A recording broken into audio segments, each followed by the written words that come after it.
আমেরিকার একজন রাষ্ট্রবিজ্ঞানী বলেছেন যে হাহাকারময় এই পৃথিবীতে শান্তি আসার কোনো লক্ষণ নেই, তবে মুহাম্মদের মতো যদি একজন লিডার আর তিনি যে আদর্শ নিয়ে এসেছিলেন সে আদর্শ যদি প্রতিষ্ঠিত হয় তবে এ সমাজে আবার শান্তি ফিরে আসা সম্ভব। সম্মানিত উপস্থিতি, তবে আল্লাহ রাসূল সাল্লাল্লাহু আলাইহি ওয়াসাল্লামের একটা বাণী হচ্ছে কি এখন খেলাফতের ভিত্তিতে পৃথিবী পরিচালিত হচ্ছে, এরপরে ইমারত অর্থাৎ আমির শাসিত পৃথিবী পরিচালিত হবে, তারপরে পৃথিবীতে জুলুমতন্ত্র নেমে আসবে।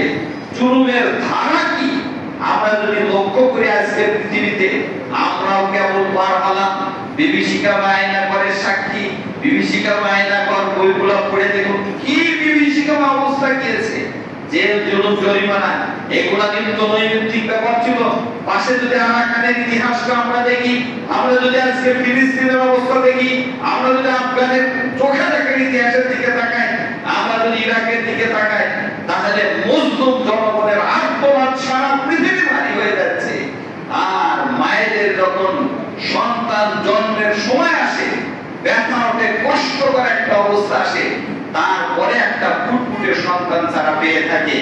আজকে এই অবস্থার পরে আল্লাহ রাসূল বলেছেন যে খেলাফত আলা মিনহাজুন নবুওত, আবার নবুওতের ধারাতে খেলাফত প্রতিষ্ঠিত হবে পৃথিবীতে ইনশাআল্লাহ। আজকে সে লক্ষণগুলো পৃথিবীতে উঠছে না, ইনশাআল্লাহ আগামী পৃথিবী খেলাফত আলা মিনহাজুন নবুওত, নবুওতের ধারাতে খেলাফত প্রতিষ্ঠিত হবে ইনশাআল্লাহ। আমাদের কাছে একটা উপস্থাপন করেছে এই যে পুরুষদেরকে টাকানোর উপরে কামড় করে।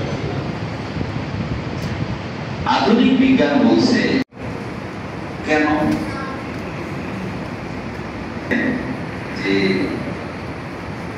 কোন তরল জিনিসের, আধুনিক বিজ্ঞান এটার উপরে যে মাছি যদি কোনো তরল জিনিসে পড়ে তাহলে সে একটা ডানা করে দেখছে যে ডানাটা নিচের দিকে দেয়, ওদের জীবাণু থাকে। এইটা যদি শুধু নিচের দিক ডানাটায় আমরা দেখি, পুরুষ যদি তার টাকটুকে ঢেকে রাখে সন্তান দিতে। সম্মানিত মেহমান বৃন্দ, বললেন এরপরে সেক্রেটারি লাজিস্ট্রেটকে ভারত উপমহাদেশ আল্লাহ রাসূল সাল্লাল্লাহু আলাইহি ওয়াসাল্লাম বলেন যারা আল্লাহ রাসূল যারা এই কোরআনে আলোচনা নিয়ে আসবেন আমাদের মেহমান ভাইরা, কারণ আমরা তো আল্লাহর রহমত থেকে যারা আসছি আমরা সবাই তো নবীর উম্মত, আন্তরিকভাবে শুকরিয়া